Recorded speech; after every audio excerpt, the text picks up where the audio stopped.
Oke, Bapak Ibu silakan dibuka yang bulan Februarinya. Nah, untuk yang bulan Februari, kita udah copy paste ya tadi ya, udah kita gandain filenya. Nah, untuk bulan Februari, Bapak Ibu bisa ganti ini menjadi 1 Februari sampai 28 Februari. Nah, untuk yang beginning balance-nya yang di bawah itu juga sama, tinggal diganti. Ini juga ending balance-nya 28 Februari. Oke. Sampai di sini. Nah, Bapak Ibu silakan pindahin. Tadi kan yang saldonya ada dua cara, memindahkan saldo akhir ending balance ini ke awal bulan. Saldo akhir bulan Januari kemarin akan menjadi awal bulan Februari. Jadi ini Bapak Ibu silakan kontrol cash value semua sampai total ekuitas saja karena laba rugi nanti akan 0. Silakan Bapak Ibu copy paste. Ctrl C, paste value, paste spesial, pilih yang value. Klik OK. Sehingga sudah masuk saldo-saldo yang kemarin di sini. Di awal. Nah, yang laba rugi kita tidak usah acak-acak. Terus selanjutnya ke laporan posisi keuangan.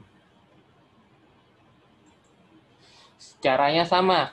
Yang penting Bapak Ibu boleh langsung copy paste ini ke saldo awal atau buka yang bulan Januari. Yang saldo bulan Januari itu di Excel yang bulan Januari Bapak Ibu bisa copy paste, pindahin saldonya ke awal bulan Februari. Ini Ctrl C. Tetap sama sampai hanya total kewajiban dan ekuitas saja. Ctrl paste value. Karena kalau tidak paste value bisa aja nanti jadinya NA atau ref. Paste value. Udah. Oke. Sehingga sudah terinput semua. Nah, lanjut Bapak Ibu. Sudah Bapak Ibu input. Bapak Ibu jumlahin saldo laba berjalan dan dividennya. Ini 7.300.000. Ingat, saldo laba ditahan bulan lalu adalah saldo laba ditahan awal bulan ini. Sehingga ini adalah 7.300.000. Sehingga saldo laba berjalan dikurang dividen 7.300.000, pindahinlah ke saldo laba ditahan 7.300.000. Nah, untuk saldo laba berjalan dan dividennya Bapak Ibu delete. Sudah. Oke, setelah Bapak Ibu delete yang awalnya saja. Sehingga ini masih acak adul. Nah, setelah ini Bapak Ibu tinggal ke sheet jurnal. Bapak Ibu ke sheet jurnal.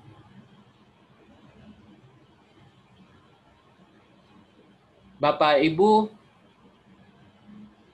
klik yang kolom G dan H yang ada nilai transaksinya 300 juta, 300 juta. Sampai ke bawah, Bapak Ibu delete. Sehingga kosong. Inilah yang bulan Februari transaksi kita. Sudah semua Bapak Ibu, kita lihat di sheet akun. Movement-nya jadi 0, karena kita belum ada input. Laba ruginya juga 0. LPK-nya, movement-nya juga 0. Semuanya jadi 0. Saldo laba ditahannya 7.300.000. Udah semua. Laba ruginya juga udah 0. LPM-nya sudah terisi. Modal awal 1 Januari 300 juta. Modal disetornya belum ada. Saldo laba ditahan 1 Januari 2020. Ini kita ubah jadi 1 Februari. Karena ini bulan Februari. Ini tanggal 28 Februari.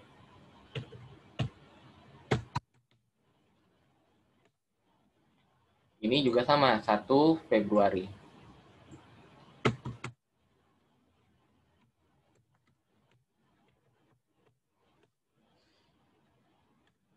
Saldo laba ditahan 1 Februari.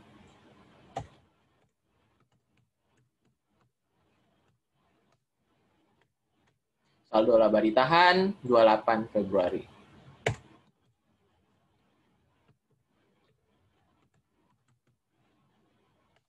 Modal akhir 28 Februari. Oke. Nah, seiring waktu nanti ini akan terisi jika kita ada di jurnalnya. Untuk jurnalnya Bapak Ibu silakan delete. Tinggalkan voucher nomor 1 sampai voucher ke 10 yang jurnal Februari kemarin. Bapak Ibu delete.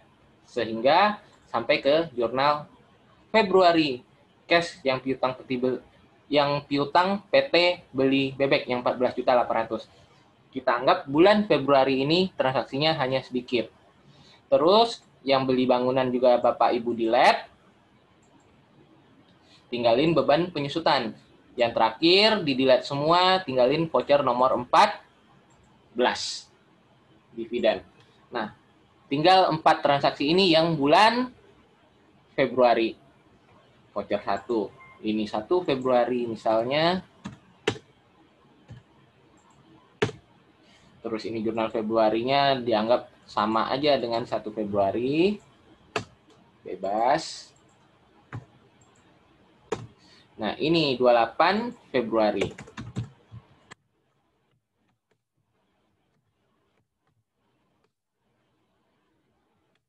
GP 28 ayat jurnal penyesuaian 28 Februari.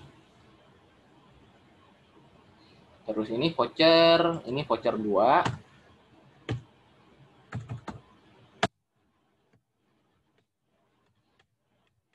Voucher 3 atau 4. 4. Voucher 3 yang ini. Ini voucher GP 28 Februari. Oke. Nah, kita masukin cash kemarin berapa ya akunnya?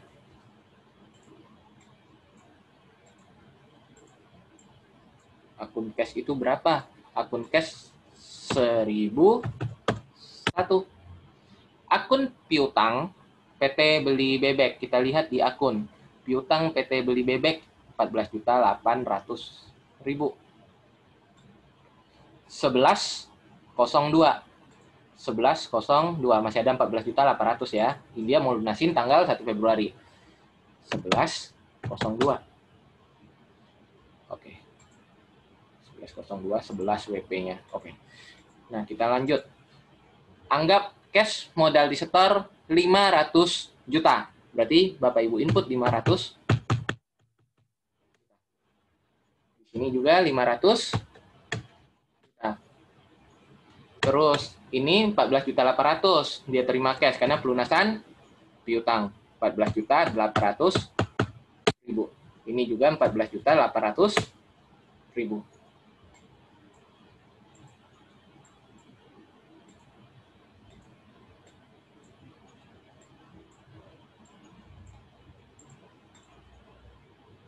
Kita lihat di akun Bapak Ibu. Kelihatan cash-nya bertambah 15 dan 14 juta. Maksud saya bertambah 500 juta dan 14.800.000. PT untuk piutangnya jadi 0. Saldo akhirnya karena udah dilunasin. Terus modal disetor jadi 800 juta. Lihat di LPK juga sama. Modal disetor 800 juta. Lihat di LPM juga terikut serta jadi 807.300.000. Jadi ikut bertambah semua. Jadi LPK, PL, LPM karena udah rumusnya kita tinggal input jurnal saja, langsung jadi semua. Oke, terus di beban penyusutan kemarin berapa? 12 juta. Masa pakainya 10 tahun dibagi 10 dibagi 12, 100.000 beban penyusutan. Dianggap dia membagikan dividen 7 juta. Berarti kita input 7 juta. 7 juta. Oke. Nah, semua transaksinya udah jadi. Kita lihat di LPK, Bapak Ibu. Di LPK-nya udah otomatis 940.200. Ini juga sama, total kewajiban dan ekuitas 940.200.000. Untuk pendapatan tidak ada, cuman ada beban penyusutan, sehingga hari ini di 28 Februari 2020 dia rugi 100.000 karena transaksi yang lain tidak ada. Di LPM juga demikian, udah terinput 300 juta, modal awal 1 Februari, modal di setor yang berjalannya 500 juta, saldo laba ditahan bulan lalu 7.300.000. Saldo laba bulan ini minus 100.000. Dividennya 7 juta, sehingga saldo laba ditahan bulan ini hanya 200.000 karena bulan lalu masih ditahan 7.300.000. Bulan ini rugi 100.000, berarti tinggal 7.200.000. Terus dia bagiin dividen, berarti yang ditahan, laba yang ditahan dia tinggal 200.000 karena 7.300.000 dikurang 100.000 dikurang 7 juta, hasilnya 200.000. Sehingga nanti tinggal ditambahin 300 juta tambah modal disetor 500 juta ditambah saldo laba ditahan 200.000, hasilnya 800 juta 200.000. Kita lihat di LPK. Bapak Ibu jumlahin yang saya kuningin. 800 juta tambah 7.300.000 kurang 100.000 dikurang 7 juta, hasilnya 800 juta 200.000, berarti udah balance. Laporan perubahan modalnya kita tidak edit sama sekali, langsung terisi otomatis, udah jadi. Terus Bapak Ibu ke laporan arus kas. Untuk laporan arus kas, caranya sama. Bapak Ibu filter. Ini Bapak Ibu, data, filter. Cari yang WP-nya berhubungan dengan kas. WP-nya berapa yang kas? 10. Bapak Ibu, oke. Ada 3 transaksi. Modal disetor 500 juta, debit cash penerimaan piutang dia 14.800.000. Cash bayar dividen 7 juta. Nah, Bapak Ibu lihat di laporan arus kas.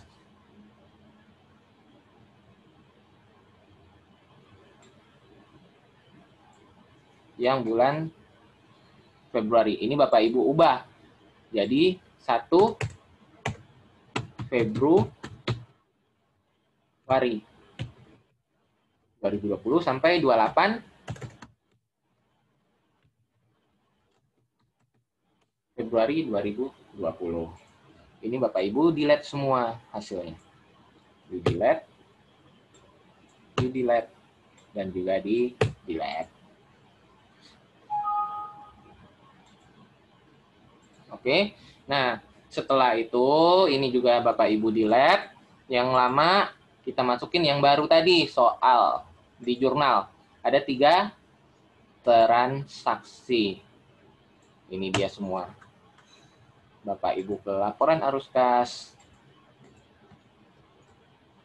Udah. Ada berapa aja? Ada 3 transaksi yang berhubungan dengan kas. Ada modal disetor, penerimaan piutang. Berarti ini bagian, kita cut, ini bagian operasional.